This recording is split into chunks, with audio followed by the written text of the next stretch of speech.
My name's Sharon Helmendala. I'm the founder and president of Take Me Home Dog Rescue. Our mission is to take dogs out of high-kill shelters and put them in loving homes.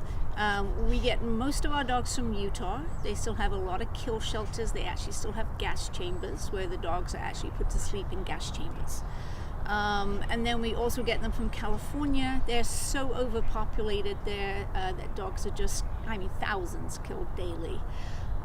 We actually partner with a group called the Underdog Railroad. It's a woman and her husband, and they're volunteers, and they rent a van about every 2 weeks. They go to the high-kill shelters. They ask which dogs are going to be euthanized next. They put them in the van, so they come with 40 to 90 dogs at a time. They call rescues ahead, can you take any animals? And they will literally drive from Sacramento through Winnemucca, through Idaho, and then Utah. And they stop at rescues on the way, dropping the dogs off. And then they go back and they do it again 2 weeks later. My name's Dave. I moved here from North Carolina about 4 years ago to Boise, and got involved with rescues about 2 years ago when we were looking to just help out with an organization with animals and do some sort of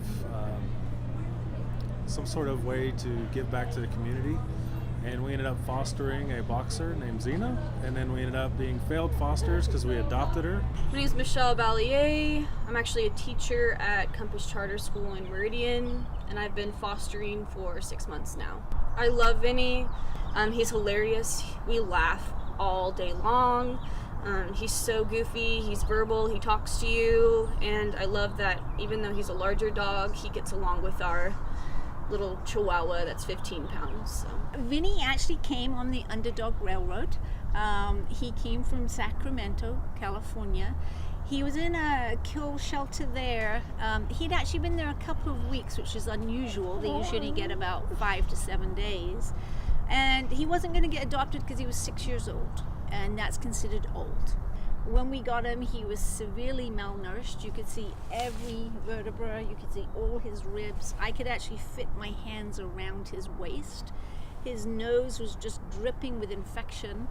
Probably the reason he was so skinny, his teeth were broken and it had infected and gone up into his sinuses. Vinny got adopted, will be adopted today. He met his adopter for the first time 2 days ago and then again yesterday, and that's where we're going to go from here.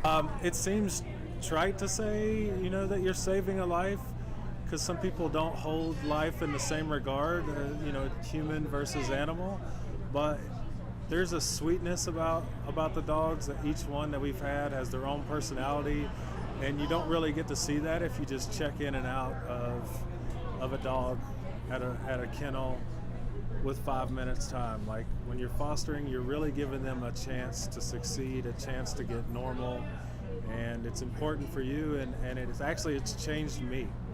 Our animals are for life. They're not something that we have until we move into a new home. These guys have souls, and I don't want to cry. They deserve to be loved for their whole life. And I'm sorry, but that's why I do rescue, because these dogs deserve the very best.